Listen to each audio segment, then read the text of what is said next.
소개받은 국민대학교 허정윤 교수입니다. 반갑습니다. 네, 제가 오늘 드릴 내용은 뉴 노멀 시대의 디자인의 역할 변화에 대한 내용입니다. 제목이 조금 거창한 게 아닌가라고 생각하실 수도 있을 것 같은데요. 내용은 굉장히 편안하고 재밌습니다. 먼저 저희가 코로나 때문에 굉장히 많은 변화가 있었고 저희가 지금 온몸으로 경험하고 있는 것 같아요. 그래서 저는 그 온몸에 일어나는 변화를 의식주, 공동 이 5가지로 한번 생각을 해봤습니다. 의식주는 굉장히 익숙하게 잘 아실 것 같고요. 공이라고 하는 거는 함께하는, 그러니까 꼭 사람뿐만 아니라 반려동물이라든가 내가 누군가의 나의 삶을 공유하는 부분에 대한 얘기고, 동은 활동을 의미합니다. 그러면 그러니까 의식주 같은 경우에서 굉장히 우리가 옷 같은 경우에 저 사실 올해 들어와서 옷을 체육복만 샀던 것 같아요. 그러니까 보면은 우리가 원마일웨어라고 해서 사실 계절이 바뀔 때마다 뭔가 새로운 옷을 사거나 하는데 슬립세권 슬리퍼 신고 다닐 수 있는 동네라고 말할 만큼 예를 들어서 밑에는 체육복 입고 위에는 자켓 걸치고 회의에 참석하고 이런 식의 저희가 이제 어떻게 보면 옷차림 자체가 굉장히 많이 바뀐 것 같고요. 식도 이제 집에서 해 먹습니다. 배달시켜서 먹거나 집에서 해 먹고요. 그다음에 주거 공간. 예전에는 작은 공간이 좋다, 효율적이다고 얘기를 했다가 점점 공간, 더 넓은 공간, 그리고 내 주거 공간의 안락함에 대한 관심이 더 커지고 있습니다. 공이라고 얘기했을 때 여러 가지 측면이 있겠지만 가장 좀 주목할 부분은 펫 이코노미인 것 같습니다. 그러니까 집에 오래 있으니 요즘 보면 이런 얘기도 제가 사실은 재미있는 그림들이 되게 많은데 저작권 때문에 어떻게 처리할지 좀 고민하다가 일단 다 빼고 왔어요. 이 부분은 조금 양해 부탁드립니다. 근데 보면 커뮤니티에 가면은 코비드 때문에 좋은 건 우리 집 고양이뿐 이런 식으로 나는 집사네 이런 식의 얘기 굉장히 많이 올라오고 있어요. 그러니까 집에 있으니 더 반려동물에 대한 필요성이나 케어가 더 많아지고 여기에 대한 매출도 급격하게 올라가고 있습니다. 비대면 이렇게 말씀을 많이 하는데 저는 여기 하나를 더 보태고 싶은 것 같아요. 디지털 대면. 그러니까 비대면이라는 건 얼굴을 안 보는 거잖아요. 그런데 사실 저희 줌 미팅을 하면 얼굴 보면서 하고 있는 것 같아요. 그건 비대면이라기보다는 디지털로 얼굴을 본다라고 해석하는 게 더 맞지 않을까라고 생각을 하고, 이렇게 해석을 한다면 저희는 새로운 디지털 트랜스포메이션 세계를 거대하게 실험하고 있는 그 시점에 와 있는 것 같습니다. 제가 먼저 좀 또 하나 말씀드리고 싶은 부분은 비가역적인 변화라는 개념을 설명드리고 가고 싶어요. 우리가 처음에 저는 한 2월, 3월만 하더라도 언제 여름 되면, 그때는 사실 학회를 코펜하겐에 제가 가기로 되어 있어서 여름 되면 코펜하겐 가야지, 여름 되면 괜찮아지지 않을까? 이러면서 굉장히 기대를 했지만 아시는 것과 같이 온라인으로 했습니다. 그래서 처음에 우리가 알고 있던 2020년 1월 전의 일상에서 우리가 암흑기로 들어갔다고 생각을 했어요. 그런데 제가 언제가 될지 모르지만 다시 어느 분기점에서 이 상황이 끝난다고 하더라도 사실 제가 회색, 암흑이라고 쓴 거 보고 파랗게 변화시킨 내용들이 있는 것 같아요. 이건 뭐냐 하면은 처음에 저희가 1학기만 하더라도 온라인 강의할 때 저희가 학생들 불만은 어떻게 많을까, 더 충실한 수업을 할 게 얼마나 고민할까, 특히 이제 대학교 같은 경우에는 다들 아시는 등록금 문제부터 시작해서 많은 이슈들이 있었습니다. 근데 요즘 저희가 이제 마지막에 설명드릴 내용으로 설명을 드릴 건데, 저희가 설문을 해보면요, 온라인 수업이가 좋은 것 같아요. 그리고 실제로 저희 2학기 때 수강 신청을 할 때 이론 수업의 온라인 강의는 100% 온라인 강의가 가장 경쟁률이 치열한 강의였습니다.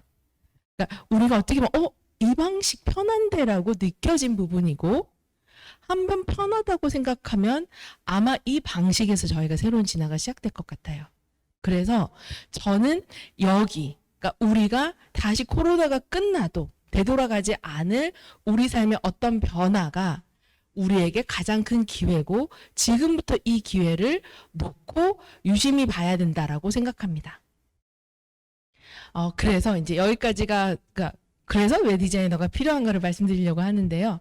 먼저 디자이너를 한번 좀 정의를 해보고 가려고 합니다. 디자인이라는 말의 어원은 그 둘 다 라틴어의 데지그노라고 하는, 그러니까 계획하다, 의도하다라는 말과, 혹은 데지나레, 그러니까 저기에는 분리하면은 분리하다 혹은 기호라는 말의 두 가지 말을 어원으로 가지고 있습니다. 해석해 보면 디자인이라는 건 보통 우리가 디자인 그러면 그림 좀 잘 그리겠구나, 그림 그리는 것, 시각적인 것, 이렇게만 생각을 많이 하는데요.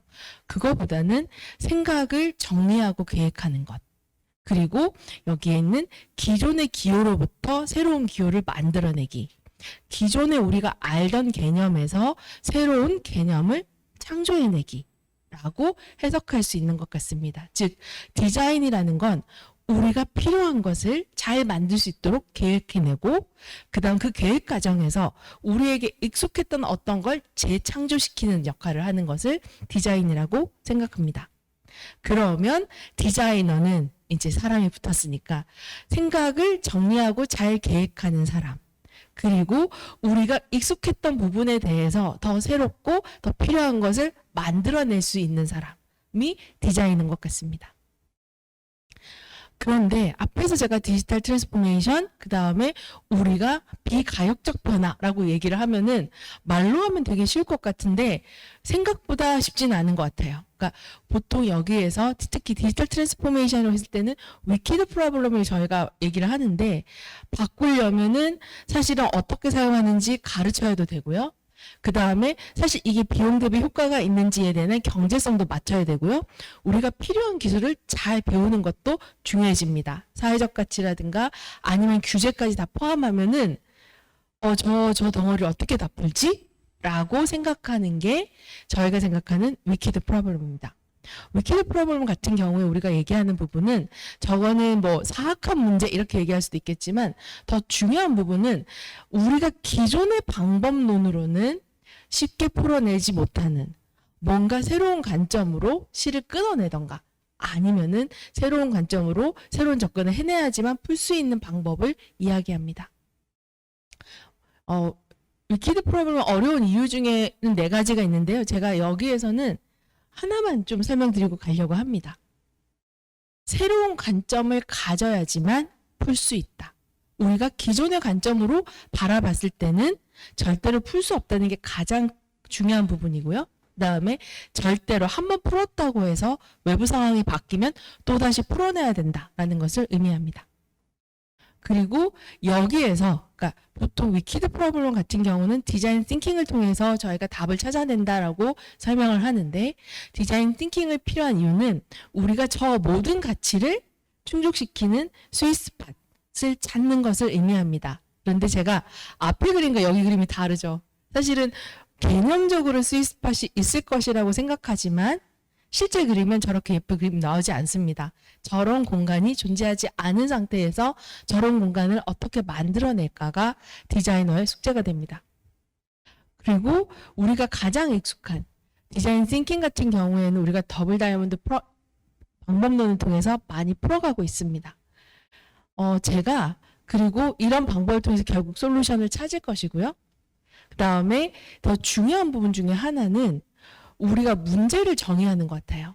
그러니까 지금 현재 불편함을 느끼는, 그리고 제가 공감의 어떤 라디어스라고 얘기를 하는 게, 처음에 굉장히 작은 문제처럼 보이는데 저는 불편해요. 그런데 이 나의 느끼는 불편함을 그냥 보내버리지 않고 주변의 다른 사람도 불편하지 않는지, 함께 해결해서 적용할 수 있는 답이 있을지라고 해서 공감의 라디어스를 넓혀갔을 때 우리는 새로운 혁신을 일으킬 수 있는 것 같습니다.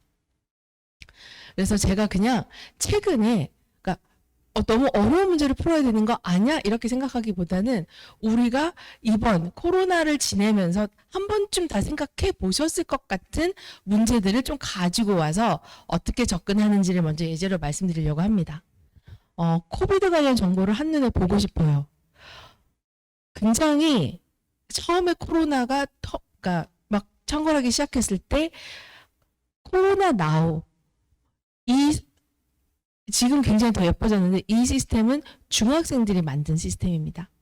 중학생들이 코딩을 배워서 이거 내가 만들 수 있을 것 같아. 사람들한테 도움이 될 수 있을 것 같아. 시도해보는 데서부터 우리 디자인의 가치가 일어나는 것 같습니다. 저희가 좀 쑥스럽지만 저희 랩에서도 사이다봇이라고 한번 만들어 봤습니다. 사이다봇 같은 경우에는 그러니까 저희가 이제 이름을 지면서 굉장히 고민을 했었는데 사이다가 시원하잖아요. 그래서 시원하게 그리고 코로나19에 대한 인포메이션을 우리가 제공할 수 있는 챗봇. 저희가 이제 여러 시스템을 보다 보니까 코로나 관련 정보가 굉장히 여러 가지 많이 혼재 있는데 그 부분을 전부 다 애그리게이터로 가져와서 쓸 수 있게끔 만들어서 실제로 서비스를 해본 사례입니다. 마스크를 쓰면 소화를 할 수 없어요. 지금 이제 저도 보통 마스크를 보면 두 가지 어려움이 있는 것 같아요. 알던 분도 못 알아보게 되거나 아니면은 아무래도 특히 이제 외부에서 카페 같은 데서 회의를 하거나 했을 때는 말을 잘 하기 힘든 것 같아요. 여기 같은 경우에 실제로 대전 하늘샘 치료교육개발센터에서 저 부분을 외신을 보고 직접 만들어서 배포하는 일을 하고 있습니다. 그리고 실제 후원을 하시면 더 많은 청각장애인들에게 이 투명한 그러니까 리필 마스크가 제공되게 됩니다. 그러니까 보시면 저 정도는 나도 생각했을 거 아니야? 또 유명한 유노유노의 어떤 음료수를 마실 수 있는 마스크도 있죠. 그리고 여행을 가고 싶은데 안전하게 살 수 있는 곳은 없을까요? 사실 코비드가 오고 나서 저도 그렇고 가장 많은 분들이 갈증을 느끼는 부분이 여행이 아닌가라고 생각합니다. 뭐 국내 여행이 활성되었다고 하지만 사실 한강 나가는 것도 이거 내가 나가도 될까라고 좀 주저하는 부분들이 있는 것 같아요. 근데 여기에 굉장히 재미있는 해결책이 있습니다. 혹시 제페토라고 아세요? 네. 그러면 지금 빨리 여러분 인싸가 되시는 법인데요. 제페토 앱을 깔아서 계정을 만들어서 들어가 보세요. 정말 재밌습니다. 새로운 세상이 열릴 거고요. 여러분 디자인 교육을 이 제페토 월드 안에서 하실 수도 있어요. 쑥스럽지만 제가 저작권 보호를 위해서 저를 노출하기로 했습니다. 이 아바타는 제페토 안에서의 저예요. 그래서 잘 보면 닮았다고도 하고요. 네. 근데 이제 제가 너무 깝깝해서 저기 가서 서핑을 할 수도 있고 스키도 탈 수가 있어요. 게임 속이지만 나랑 닮은 아이가 저 안에서 이건 제가 그 서핑을 하고 저기 선베드에서 좀 누웠다가 모히또 한 잔 하고 나서 저거 좀 묘하게 뭔가 기분이 해소가 되더라고요. 그래서 또 다른 버전이 나왔습니다. 제페토 월드 안에서 한강공원을 갈 수 있어요. 한강공원은 한국관광공사가 제페토 안에서 만들어서 실제로 또 제가 출동을 해봤습니다. 그래서 한강공원 갔더니 자전거도 타고 다리도 보고 거기 있는 푸드트럭도 있고 먹을 수는 없지만 그래도 한강공원 가서 볼 수가 있구나라는 재미 요소를 느낄 수 있는 것 같아요. 저런 시도가 핀란드에도 있습니다. 그러니까 VR 핀란드라고 해서 핀란드 같은 경우에는 핀란드가 굉장히 관광대국 중에 하나입니다. 우리는 잘 노출되지 않지만 그래서 언젠가 다시 핀란드에 오세요라는 메시지를 담아서 언제든지 와볼 수 있는 그림으로 그러니까 지금 우리가 가봐야지만 사람들이 나중에 찾아오지 않겠니라는 메시지로 지금 랜선 여행 혹은 방구석 여행 굉장히 많은 형태의 우리가 그리웠던 여행을 내가 언젠가 가리라 혹은 내가 여행 가고 싶었던 이 마음을 표현하리라 라는 많은 시도들이 일어나고 있습니다. 그리고 친구들이 만나는 것 그리워요. 이 얘기들이 굉장히 많이 나오는 부분들이기도 하고 저희도 많이 느끼는 부분인 것 같은데요. 혹시 이제 제페토는 아무도 모르셨으니까 VYOD 혹시 이거 답이 뭔지 맞추실 수 있는 분 있으실까요? 제가 뭔가 소정의 뭔가를 준비를 해볼 텐데 혹시 용감하게 아무도 없으실까요? 네. 이렇게 여러분, 온라인 수업에서도 저희가 굉장히 고민하는 부분이 어떻게 소통하게 만들고, 인터랙티브하게 만들고, 사람들이 학생들이 화면을 뚫고 나와서 선생님이라고 하게 만드는 게 제 고민인데, 여기는 오프라인인데도 조금 정적이네요. 그래서 한번 다시 그냥 손이라도 한번 들어보시면 좋겠지만, 네. 제가 그냥 진행하겠습니다. 그러니까, VYOD. 이거 저 최근에 가끔씩 하고 있는데 꽤 괜찮아요. 그러니까 원래 VYOD는, 원래 어원은 Bring Your Own Device. 회의할 때, 너 랩탑 네가 갖고 와서 회의 참석해. 일할 때, 너 컴퓨터 너가 가져와. 이런 의미였어요. 그런데, 디바이스를 드링크로 바꿔가지고, 뭐 예를 들어서 친구들끼리 한 1년에 한 번 정도 만나는 친구들인데 못 만나잖아요. 근데 굉장히 뭔가 아쉽고 그러잖아요. 그래서 저희가 줌 앞에 앉아가지고 각자 자기 맥주 들고 와서 떠들면서 노는 그런 문화가 만들어져 있고, 생각보다 재밌습니다. 네, 한번 시도해 보시면 좋을 것 같고요. 그 다음에 역시 또 제페토입니다. 아까 들어간 이제 사실 밑에 사진은 제가 저희 랩 학생들하고 제페토 안에서 블랙핑크, 불핑방이라고 저희가 얘기하는데요. 블랙핑크 방에 가서 같이 단체 사진 찍으며 노는, 그러니까 저 사진을 찍은 계기가 뭐냐 하면은 저희가 계속 MT를 가자. 근데 코비드가 또 심각해졌대. 그럼 가면 안 되지. 다시 좀 잠잠해졌다길래 MT를 가자. 또 심각해져서 취소를 하자. 뭐 이렇게 하고 났더니 저희도 너무 갑갑한 거예요. 그래서 야, 어디라도 가자. 블랙핑크 보러 가자. 라고 해서 다 같이 모여서 블랙핑크 방에서 야, 놀러 갔으면 단체 사진 찍어야지. 라고 한 부분이에요. 근데 생각보다 여러분들이, 그러니까 우리가 온라인에서 만날 수 있는 다양한 방법들이 지금 만들어지고, 그다음에 제가 생각할 때는 여기가 굉장한 기회가 되고 있는 것 같습니다. 한번 주목해 보시는 거 필요할 것 같고요. 그다음에 온라인 교육의 플랫폼으로도 확장될 가능성이 많이 보이는 것 같습니다. 여기에서는 몇 명끼리 나와서 또 사진 찍고 놀고, 네, 이런 식의 일들을 하고 있습니다. 자, 그리고 온라인 수업 시간에 손을 흔들어도 잘 보이지 않아요.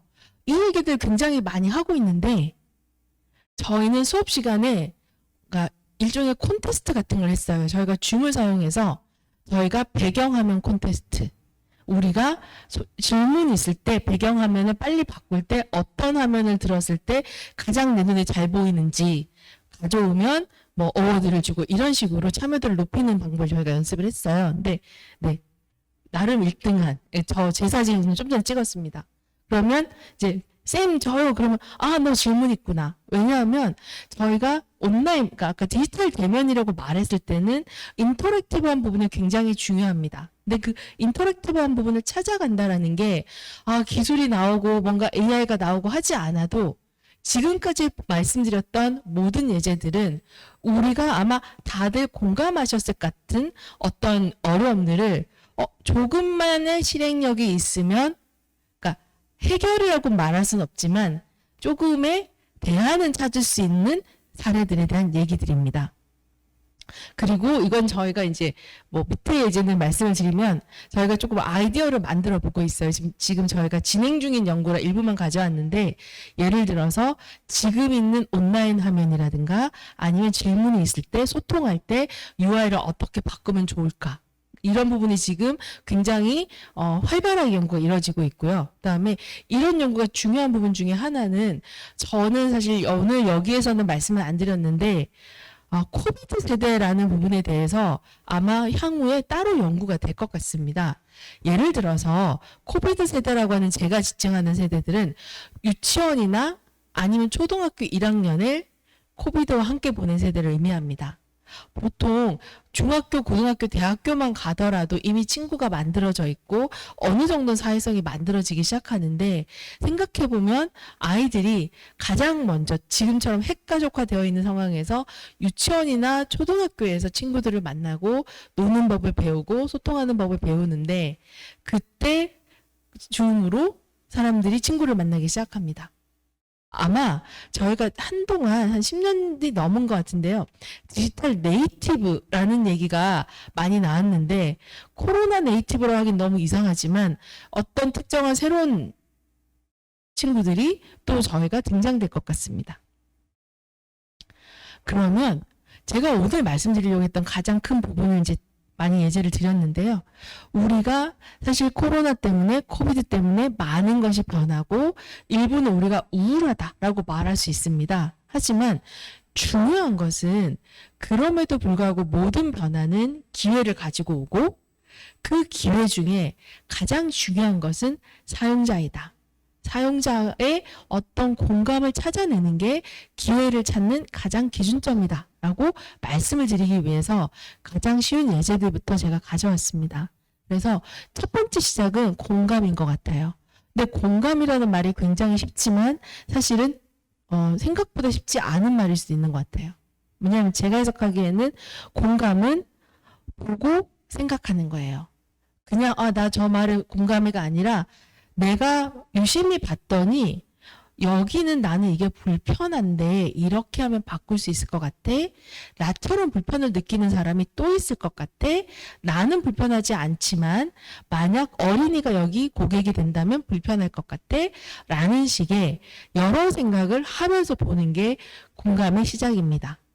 그리고 공감은 말씀드렸던 새로운 기회의 가장 큰 출발점이 됩니다. 그래서 이 부분은 제가 짧게 넘어갈 건데요. 그래서 공감하고 그다음에 커넥트, 연결하고 연결하는 이유는 우리는 혼자서 문제를 해결할 수는 없는 것 같아요. 특히 지금처럼 융합 시대에는 우리가 뭐 디자이너라고 하더라도 개발자라든가 아니면은 실제로 전략가라든가 아니면은 우리가 정책을 하시는 분 여러분들이 모여서 문제를 해결해야지만 풀어갈 수가 있게 됩니다. 그리고 마지막에 사실 앞에서 보여드렸던 많은 예제들이 메이크, 공감과 메이크에 집중되어 있는 문제들입니다. 다들 한 번쯤 느꼈었을 것 같은 문제들을 저렇게 뚝딱뚝딱 해볼 수 있는 게 있잖아. 그러면 나도 생각만 하지 말고 조금씩 움직여 볼까? 라는 것이 제일 중요한 포인트입니다. 그러면은 지피지기 백전불태. 그러니까 우리가 적을 알고 나를 알면 절대 지지 않는다 이렇게 표현하는 건데요. 그러니까 지금에서 우리는 우리에게 주어진 주변 환경에서 이제 디자인의 역할 변화라고 말씀드렸으니 디자이너는 어떤 역할을 해야 될까라는 것을 한번 들려보려고 합니다. 먼저 그러니까 지금 디자이너에 대한 그러니까 역할 자체가 변화된 지 굉장히 오래된 것 같습니다. 사실 예전에는 디자이너가 어떤 잘 정리된 어떤 개념 서비스를 사용자에게 전달하면 됐던 것 같아요. 그래서 디자이너는 내가 분석하고 내가 아이디어 내고 내가 만들고 그 다음에 실제로 내가 패키징까지 다 해서 전달한다라는 개념이었다면 지금은 좀 바뀐 것 같아요. 저기에서 제가 예제로 보여드린 것 중에 사실 일부러 전문 디자이너가 만들었다기보다는 주변에 있는 사람들이 만들어낸 제품들도 많이 포함시켜 놨습니다. 그러면 그들은 디자이너일까요? 사용자일까요? 그리고 그런 구별이 언제 중요해질까요? 라는 생각을 특히 한번 해보는 게 필요할 것 같습니다. 그러면 이미 사용자들도 나는 이게 더 필요해요. 나는 이렇게 더 만들어가고 싶어요. 라고 한다면 디자이너는 혹은 디자이너의 어떤 플랫폼을 가지고 있는 그룹이라면 우리가 어떻게 이 디자인 제품을 발전시켜서 더 성장시켜 나갈까? 라는 생각으로 변화가 필요한 것 같습니다. 제품 하나만 만드는 게 아니라 실제로 사용자들이 만들어내고 제안하는 여러 기회들을 종합해서 새로운 기회로 만들어내는 것이 중요해집니다. 그리고 그러니까 디자이너의 핵심 역량 자체도 변화하는 것 같습니다. 예전에 디자이너는 여기 그림 좀 그려봐 라고 말을 하면은 뭐 저는 뭐 그림을 잘 그려요. 저는 일러스트를 잘 그려요. 저는 디자인을 뭐 UX 디자인을 잘해요라고 해서 내가 붓을 가져와서 그림을 그리면 됐다라고 생각하지만 사실은 툴 같은 부분들이 많이 나오면서 우리가 예전에 디자이너라고 했던 역량들에 대한 필요성이 자꾸 낮아지는 것 같아요. 그 배리어가 낮아지는 것 같고, 오히려 어떤 환경에서 내가 이런 프로젝트를 만들 거야, 나는 어떤 그림을 그려낼 거야를 생각해내는 디자이너가 더 필요해진 것 같습니다. 그리고 우리가 그러니까 디자이너의 역량, 그러니까 변화 같은 경우에 그러면 바꿔내면은, 제가 설명을 드렸을 때 일단 디자인 프로그램 같은 게, 그러니까 저 모든 일을 하려면 디자인 프로그램이 굉장히 융합적인, 그리고 다양한, 제가 디자이너가 개발까지는 하지 않아도 상관없지만 개발자랑 굉장히 쉽게 소통하고 개발자를 리드할 수 있는 디자이너로 키워줘야 됩니다. 그리고 예를 들어서 우리가 규제 혁신이 필요하다면 규제를 어떻게 바꿔야 될지도 제안할 수 있는 디자이너로 성장시켜야 됩니다. 그리고 또 하나는 기술에 대한 이야기가 굉장히 중요해집니다. 기술을 내가 사용해야 된다. 뭐 예를 들어서 AI를 만들면 디자이너가 파이썬을 배워야 되나요? 이런 얘기보다는 기술의 존재를 알고 기술의 특성을 정확하게 이해하고, 그래서 전략적인 생각, 이 기술을 가지고 그러면 우리가 뭘 더 해볼 수 있을까를 생각하는 방식의 접근이 필요한 것 같습니다. 제가 그러니까 그럼 좀 약간 모호한 말이니까 저게 무슨 말이야 이렇게 생각하실 수 있을 것 같아요. 사실 이 부분은 저희 랩에서 지난주에 전시회를 했습니다.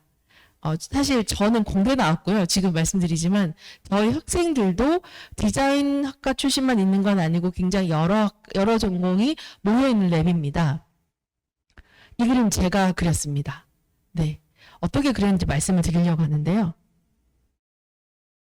저희가 사실 지난주에 한 전시회 포스터입니다. 그러니까 인간과 AI의 공진화, 그 다음에 끝없는 욕망. 그러니까 이게 무슨 말이야? 이렇게 생각하실 수 있을 것 같은데요. AI as a service라는 말은 많이 들어보셨을 것 같아요. 이게 무슨 서비스고 이제 AI를 툴처럼 사용할 수 있고 그럼 쓰면 되나 보다라고 하지만 실제로 써보거나 시도하시는 노력은 별로 안 하신 것 같아요. 그래서 저희는 저희 학생들 데리고 한 학기 동안 열심히 해봤었어요. 그래서 그냥 뭐 여담으로 설명을 드리면 그래서 저희가 이게 발자국에다가 저희가 뭔가 첫 시도를 하면 꽃이 피리라 뭐 이러면서 굉장히 직설적인 표현으로 한번 만들어 봤는데요. 이 그림 같은 경우에는 저희 학생이 이 그림의 제목은 내 마음속의 아프리카입니다. 그러니까 이 그림을 사용한 방식은 아마 여기서부터 아실 거예요. 스타일 트랜스퍼, 구글 딥드림 이런 툴들이 많이 나오고 이거 필터일 뿐 아니야? 라고 생각하실 수도 있을 것 같아요. 그런데 이걸 디자이너가 필터일 뿐이야, 재미나는 놀이일 뿐이야 라고 접근하기보다는 이걸 가지고 우리가 새로운 화풍을 만들어 볼까? 라고 접근하고 어떻게 해야 새로운 화풍이 나올까라고 하는, 그러니까 창작성에 대한 툴로 사용했을 때 저희는 굉장히 많은 새로운 그림 화풍을 만들어낼 수 있었습니다. 이 그림 같은 경우에는 마음의 속도라고 하는 부분인데요. 제가 이제 여기서 조금 자세하게 설명을 좀 드리면 좋을 것 같은데, 혹시 스타일 트랜스퍼 개념 아시는 분 있으세요? 네. 그러면 또 제가 조금 불친절하게 된 것 같습니다. 이 부분은 너무 제가 다시 한번 설명을 드리면 스타일 트랜스퍼라고 하는 거는 그러니까 인공지능, 그러니까 머신러닝이라는 걸 통해 가지고 쉽게 말하면 사진을 찍으면 그 그림처럼 바꿔주는 그런 소프트웨어 툴입니다. 그리고 오픈 소스로 다 나와 있어요. 그냥 이렇게 몇 가지만 쓰면 다 쓸 수 있어요. 그러면 저희는 그렇다고 해서 고흐풍 만들래, 뭐 예를 들어서 피카소풍 만들래 이런 거는 재미없잖아요. 그래서 우리만의 화풍을 어떻게 만들어낼까를 고민하면서 저희는 이 그림을 설명을 드리면 이 그림을 그린 작가는 부산에서 올라온 저희 학교 학생이었어요. 그래서 서울에 왔을 때 빌딩 숲을 보고 야, 내가 이 빌딩 숲에서 살아갈 수 있을까라는 생각을 담았던 얘기와, 그런데 좀 시간이 지나면서 야, 여기도 사람이 사는 곳이구나 라는 부분과 야, 나 여기에서 힘차게 뛰어가서 도전해볼래 라는 마음을 그러니까 저희는 아직은 직설적입니다. 표현한 그림인데요. 이 안에 있는 이 빌딩에다가 그 위에서 내려다본 사람들의 어떤 굉장히 많은 사람들이 모여있는 그림들을 빌딩에 합성해서 약간 새로운 화풍처럼 만들어내고 거기에 저희가 또 이미지를 입혀서 화풍을 만들어낸 거예요. 그러니까 제가 이걸 자세하게 설명드리는 이유는 쉽게 여러분들이 그러니까 디자이너가 전략적 마인드를 가지면 된다라는 부분을 어떻게 접근할 수 있는 가장 쉬운 예제인 것 같아서 제가 가져온 내용입니다. 저는 필요하다면 이 부분 같은 경우에는 지역 주민의 교육이라든가 아니면은 다른 여러 교육 프로그램에서 굉장히 쉽게 재밌게 그리고 요즘과 같은 온라인 시대에도 사용될 수 있지 않을까라고 생각해서 한번 소개를 드립니다. 그러면 이제 요 다음에 그러니까 우리가 이제 역할이라든가 역량까지도 얘기했었는데 항상 공부만 하는 건 중요한 건 아닌 것 같아요. 공부했으면 사회에서 기여를 해야 됩니다. 그렇다면 우리가 디자이너의 커리어를 어떻게 고민할까라고 생각했을 때는요.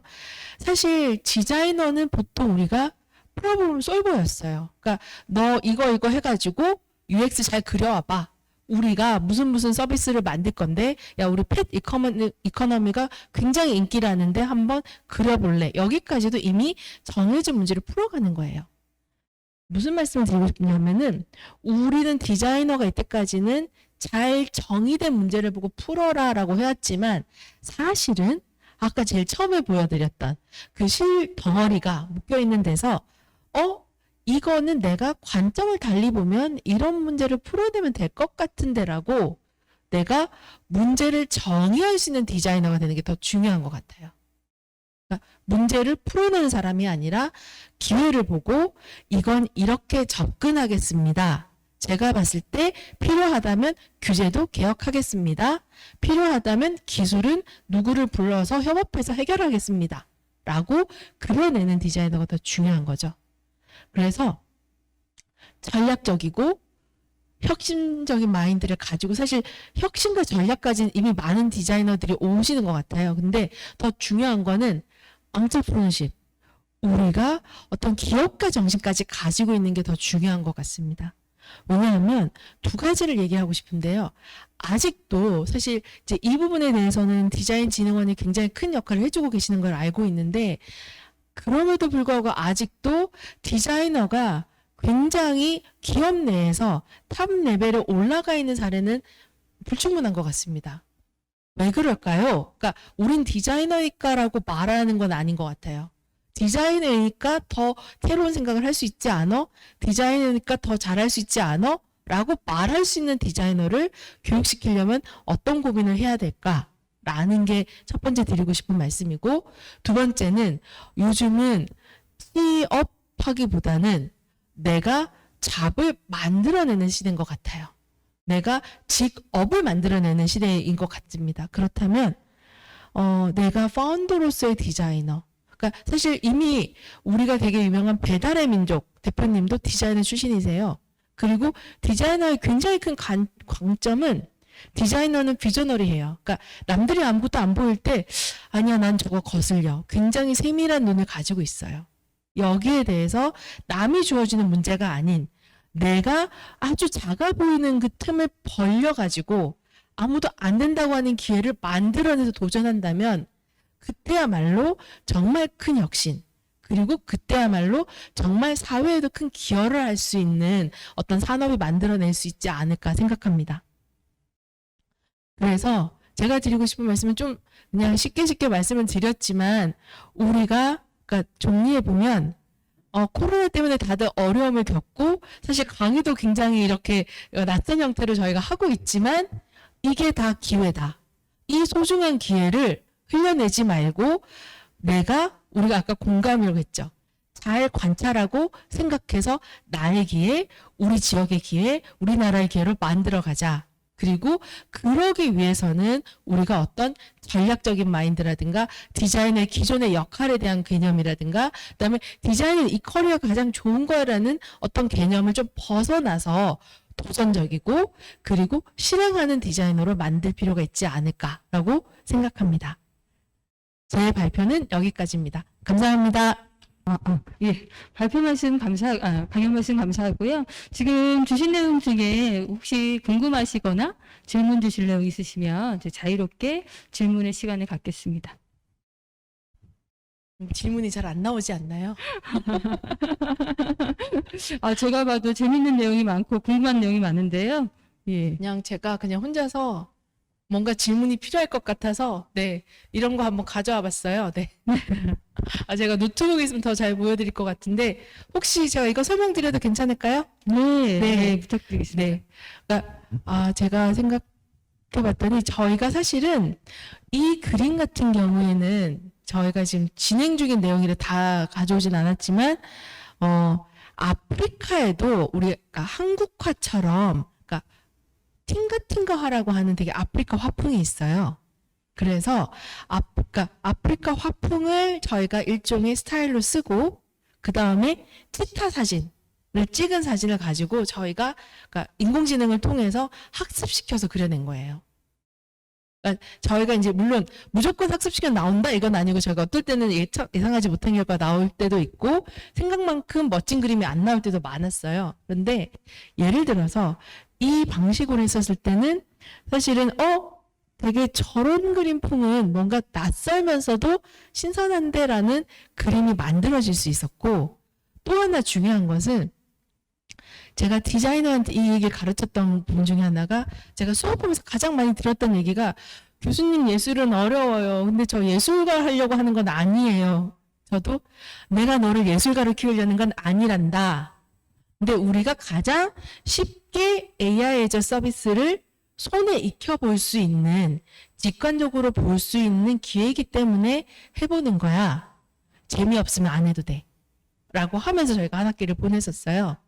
그런데 이제 저희가 해본 결과는 굉장히 반대로 애들이 이거 이렇게 쓰면 될 것 같아요 라고 해서 툴을 사용하는데 거부감이 없어지고 지금 저희가 다른 연구를 할 때 자연스럽게 저 툴을 가져와서 이렇게 써보면 될 것 같습니다라고 제안하기 시작했어요.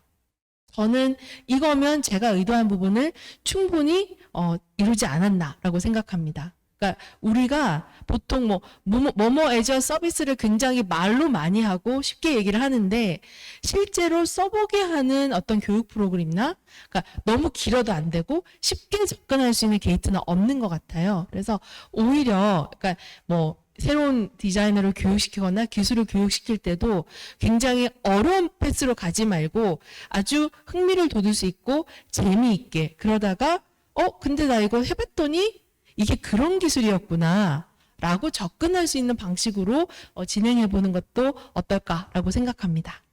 네.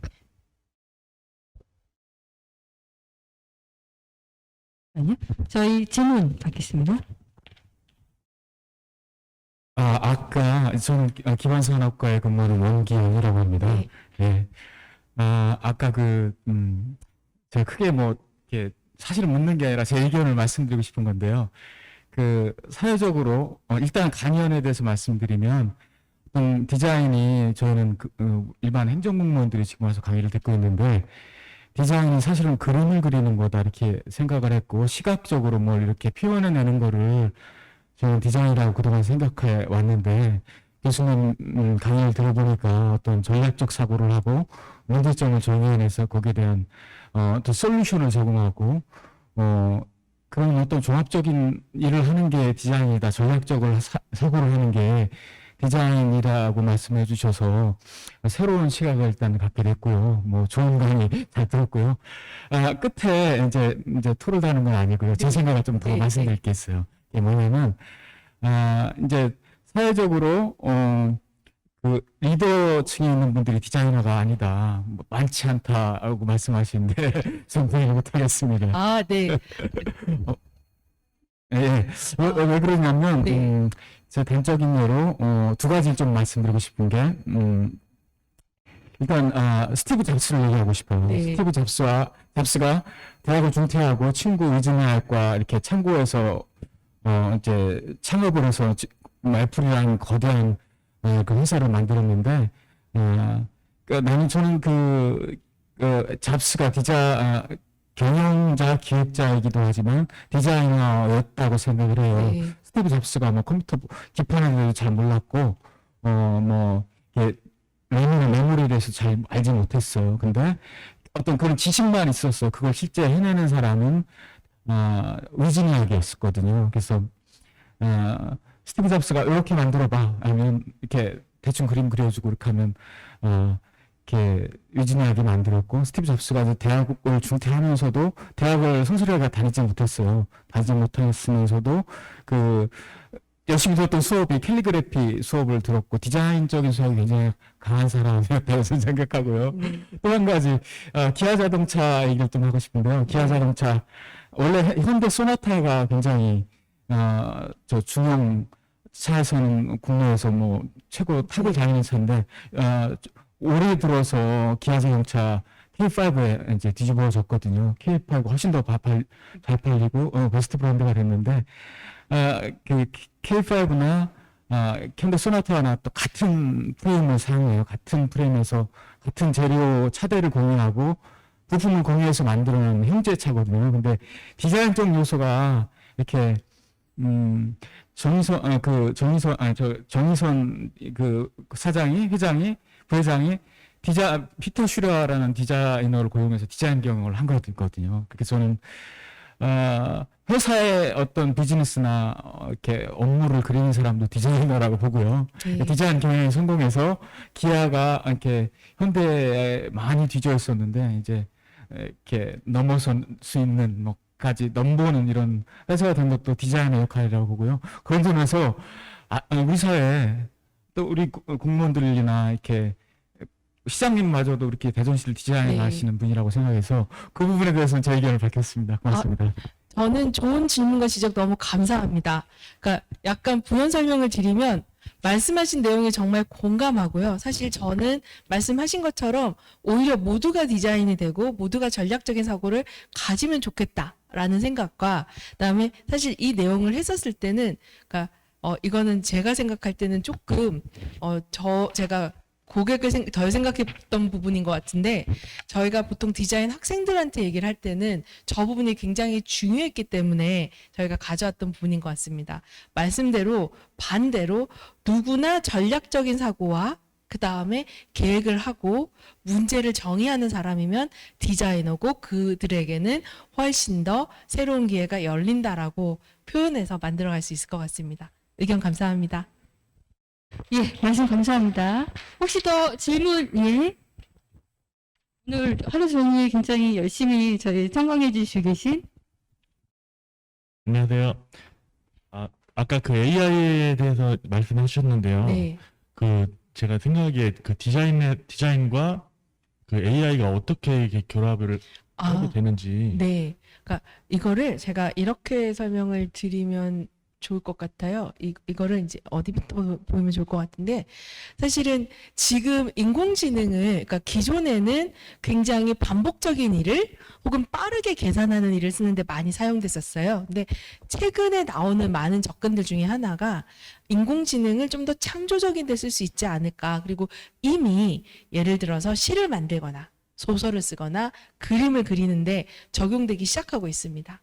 그런데 우리가 창조성을 근원을 어디서 볼 거냐? 그리고 디자이너가 그러니까 제가 좀 설명을 덜 드려간 것 같은데 디자이너가 이런 인공지능을 툴로 바라봐야 될 것일까? 파트너로 바라봐야 될 것인가? 우리가 이 툴을 훨씬 더 잘 써서 새로운 그러니까 우리 이때까지 가지지 못했던 퍼포먼스를 내기 위해서는 어떤 접근이 필요할까를 함께 고민했던 과제가 지금 전시회 과제입니다. 그리고 그러니까 만약에 다음에 궁금하시면 제가 이 그림을 그리는 뭐 간단한 사례도 다음에 한번 또 소개해 드리도록 하겠습니다.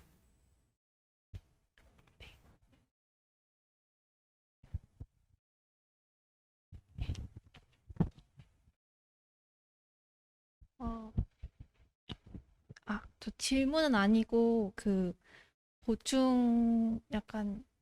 보충해서 앞에 분이 말씀하신 거에 대해서 이어서 말씀을 드려도 될지 모르겠는데 일단 저는 공무원은 아니고 이제 디자인 관련 공부하는 학생인데 제가 생각할 때 인공지능은 이제 인공지능이 뭐 그림을 그려서 경매에 되게 높은 가격에 팔린 사례도 있고 이제 사람들은 인공지능이 이제 디자이너를 대체하는 게 아니냐 뭐 그런 어떻게 보면 위기감도 많이 느끼고 있다고 생각을 하는데 제가 생각할 때 가장 이제 우리는 사람이고 인공지능 어떻게 보면은 로봇 이제 설계된 그런 기계적인 시스템이라고 말을 할 수가 있잖아요. 그래서 그 제가 본 그림 중에 고흐의 별이 빛나는 밤에와 비슷한 화풍으로 AI가 그린 그림이 있는데 그건 되게 새롭고 창의적인 스타일이었지만 사람들의 관심, 그러니까 사람들이 공감할 수 없는 너무 새로운 디자인이어서 좀 이렇게 외면을 받은 그런 사례를 본 적이 있는데 제가 볼 때 네, 현재 우리의 디자이너들은 에게 필요한 거는 그런 인간적인 관점에서 해석을 해서 접근을 하는 게 저는 중요할 것 같다고 생각을 했어요. 아까 방금 전에 이제 어떻게 하면 우리가 그렇게 AI와 디자인을 결합해서 그런 현재 문제를 해결할 수 있을까라고 말씀을 하셨는데 거기에 대해서 뭐 짧은 답변을 만약에 드리자면 제 생각에는 그런 사람을 이해하고 사람의 관점에서 생각하는 그런 마음과 기술을 결합하면 모두에게 공감을 이끌어내는 디자인이 되지 않을까 생각했습니다. 네, 좋은 의견 감사합니다. 제가 조금만 마무리를 하고 그냥 간단하게 말씀드리면, 그러니까 그러니까 되게 정확한 관점이신 것 같아요. 그래서 우리가 사실은 항상 새로운 기술이 나올 때마다 누구는 직업을 잃고 누구는 기회를 가지는 것 같아요. 그러면 지금 같은 경우에는 이런 새로운 기술을 가지고 혹은 새로운 기회를 가지고 더 빨리 보고 더 빨리 나가는 사람이 기회를 가지는 시대인 것 같습니다. 두 번째는 그렇다면은 이 툴을 내가 어떻게 전략적으로 활용할 것인가, 그리고 거기에 대해서 아까 이제 어떤 건 신선하고 어떤 건 신선하지 않다라고 했는데, 그렇다면 어떻게 만들었을 때 똑같은 툴로 우리가 똑같은 뭐 믹스로 뭘로 만들어도 라면도 똑같이 끓이면 맛이 다르잖아요. 그런 것처럼 나는 이러한 똑같은 툴을 가지고 새로운 신선한 스토리텔링과 신선한 어떤 결과물을 만들 수 있으면 그때 경쟁력이 생기는 것 같습니다. 질문 주실 분 혹시 더 계실까요? 맞추고 나시니까 질문 굉장히 많이 주시는 그만큼 이제 인공지능과 디자인에 관련된 부분에 많은 분들이 관심이 궁금하신 부분이 많을 거라고 생각합니다. 예. 오늘 그러면 이번 강연은 여기까지 진행을 하고 저희 허정윤 교수님께 큰 박수 좀 부탁드리겠습니다. 네, 감사합니다. 감사합니다.